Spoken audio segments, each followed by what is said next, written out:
Waking up in the middle of a mass grave filled with corpses, a man does not remember who he is, nor does he know why he is still alive. Surrounding him are people with amnesia, a forest full of perils, and a series of clues suggesting that among them might be a hidden killer. But the truth is far more terrifying, because out there, the entire world seems to have been engulfed in a horrifying pandemic. And to find out who this man really is, as well as what happened before he woke up, let's dive into the movie Open Grave. The movie begins on a cold, rainy night. The man wakes up in the middle of a pit. Everything around is pitch black. He is disoriented because he doesn't remember who he is or why he is here. After searching his pockets, he discovers some keys along with a lighter. The man flicks the lighter and is horrified to realize he is surrounded by countless corpses. Before he can even recover from the shock, he sees a woman standing at the edge of the pit, so he begs her for help. The woman turns and walks away, during which time he picks up a gun. Not long after, the woman returns. She throws down a rope, allowing the man to climb out.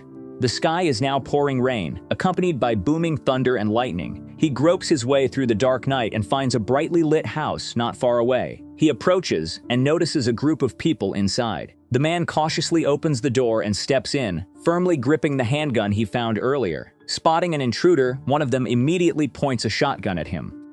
The situation right now is extremely tense, as both sides suspect each other of being the bad guys.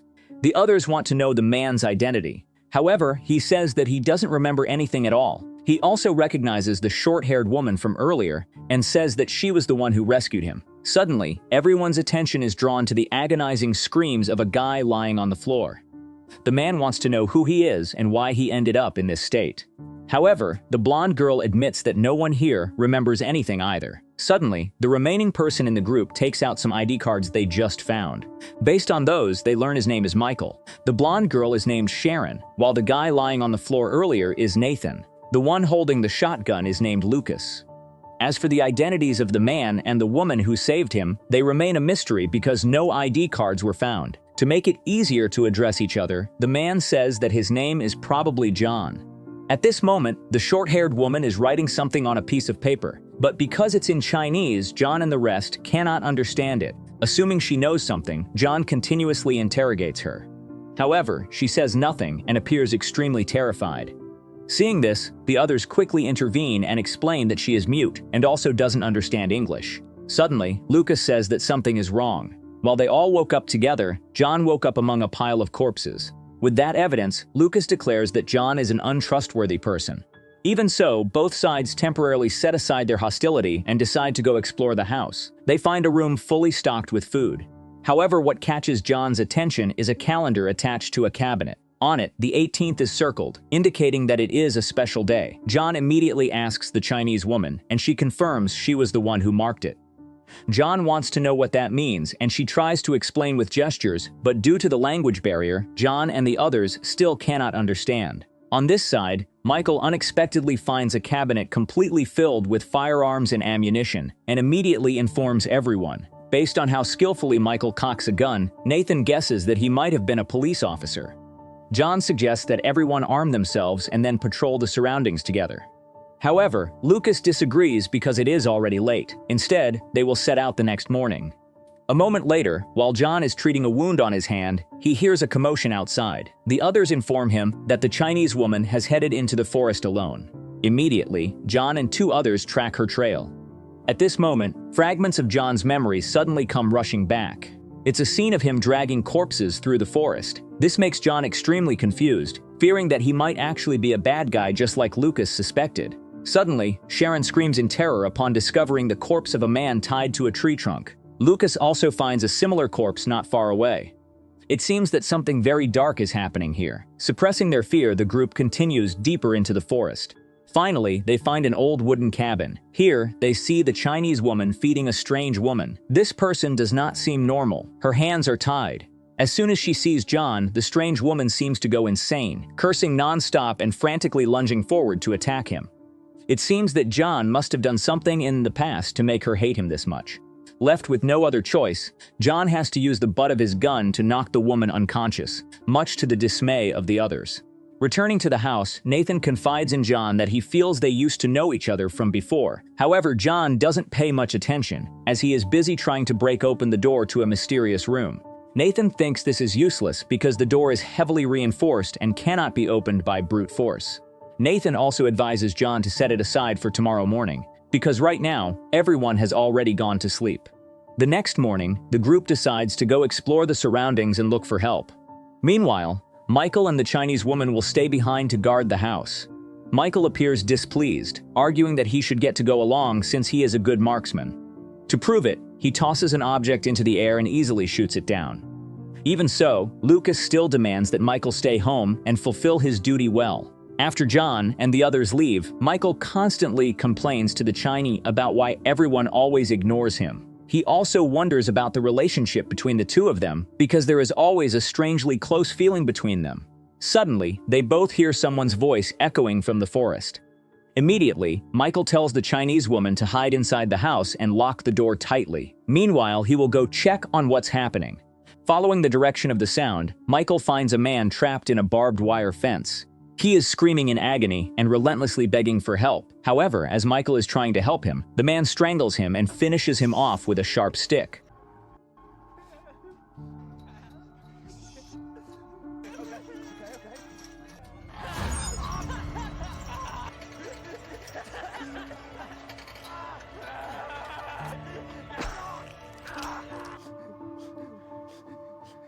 At this moment, a maniacal smile blooms on the man's face, and he resumes crying for help to lure his next prey. On this side, John and the remaining people are still walking along the road. Suddenly, Nathan accidentally throws a rock at something that produces a metallic sound. Approaching to check, they discover two cars carefully hidden beneath a pile of dry branches. After struggling for a while, Sharon finally manages to start one of the cars. John notices the car is almost out of gas, but they can still take a drive around to look for help. Suddenly, Lucas's expression changes when he finds a photo containing all of them except for John. However, John argues that he might have been the one who took that photo. Even so, Lucas cannot help but be suspicious. Ultimately, the group decides to turn back because they don't know where they are while the gas is running very low. On the way back, the group sees the Chinese woman, and she leads them to Michael. Michael is now dying, while the other man begins to go into a frantic frenzy, so John opens fire and takes him down. The others try to administer first aid, but Michael doesn't make it due to his severe injuries. His death causes the Chinese woman immense pain, showing that the two really did have a deep connection from before. A moment later, John takes the car keys from Nathan and decides to go exploring on his own. Sharon wants to come along, so the two set off together. They find an abandoned building and decide to stop and check it out. While John is looking for gas from the broken-down cars, Sharon accidentally spots a human silhouette reflected in a mirror.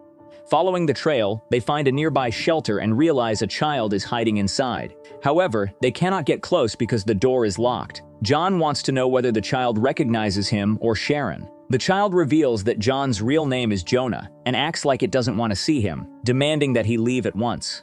On this side, Lucas is feeling unwell and continuously suffers from severe headaches. Suddenly, he tightly grips the Chinese woman's hand and insists that they truly knew each other from before. This terrifies her, forcing Nathan to rush in and intervene. Returning to the abandoned building, John is still trying to talk to the child. He believes it knows something because it called him by his real name. However, the child refuses to reveal any information, even releasing dogs to chase him away. This makes John incredibly furious, and he repeatedly fires his gun at the lock to break the door. Seeing this, Sharon immediately rushes in to stop him, because after all, it is just a child and he is terrifying it. Subconsciously, Sharon blurts out that this is not who John really is. This statement inadvertently helps John retrieve fragments of his memory, and he realizes that Sharon is actually his girlfriend. On this side, Nathan is listing out Lucas's illness symptoms. To find a cure, Nathan has also heard about the strange woman in the forest and wants to be taken there, believing that this will help him recover his memory. The Chinese woman agrees to lead the way. However, when they arrive, they discover she has fled. Realizing this place is very familiar, Nathan decides to go check it out by himself, despite the Chinese woman's attempts to stop him. Following the trail, Nathan finds wooden cabins built close together. All around are corpses scattered about. Suddenly, he finds a pair of glasses and realizes they are his own. After putting them on, Nathan gradually regains the characters he had lost. By this time, the Chinese woman has also returned home. Fearing Lucas might throw another fit, she locks herself inside her room and secures the door. A moment later, while Lucas is wandering around the house, he accidentally finds a passageway leading down to the basement. This place looks exactly like a laboratory, with countless medical supplies and research tools scattered around. Returning to Nathan, he enters one of the wooden cabins to investigate, only to discover the strange woman cradling her daughter's corpse.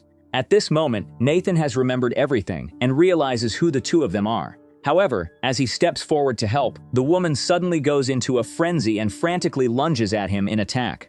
Fortunately, he manages to escape outside and lock the door tightly. The noise attracts other infected people nearby, who look like zombies slowly advancing toward him. Back to Lucas, he has just found a video camera containing footage that records John performing experiments on him. In it, John also mentions a vaccine that causes temporary amnesia. Suddenly, a malfunction occurs during the experiment, causing Lucas to lose control and scream continuously in agony. On this side, John and Sharon are on their way back. Suddenly, a fallen tree blocks the road. Stopping to check, they both spot some men standing not far away. Sensing something is wrong, Sharon advises that they both should leave. However, John doesn't listen and even calls out to them. The moment they see the two of them, the group of men frantically charges forward with axes in hand. John and Sharon immediately run away, but at this point the car won't start. Left with no other choice, John is forced to push the car with all his might. Just as the crazed group is about to catch them, they suddenly stop for an unknown reason. John sees two corpses hanging from a nearby tree and assumes that is what stopped them. A moment later, both have returned to the house. Lucas is waiting and immediately points his gun at John. He accuses John of being the mastermind behind all the horrifying things happening here. To prove it, Lucas hands Sharon the video camera and demands she watch the footage.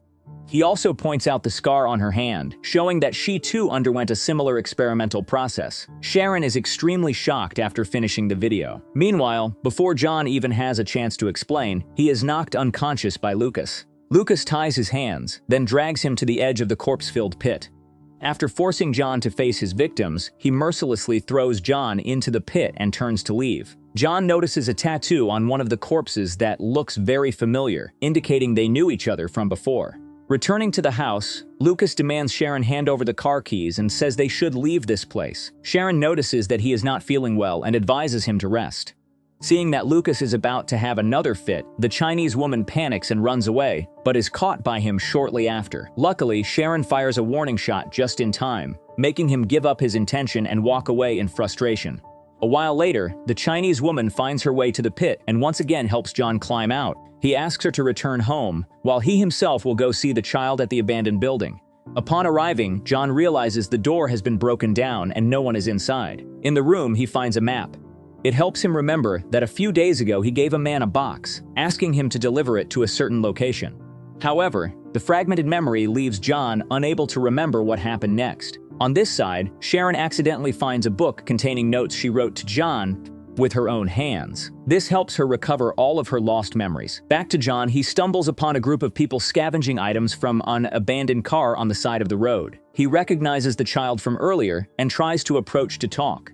However, an older woman acts extremely angry upon seeing him and demands he stay away from her family. John wants to know what happened, but the other party offers no explanation and simply drives away. At this moment, he suddenly sees the box he had given to the other man, fully loaded with vaccine vials inside. This car also belongs to that man, but he is now dead.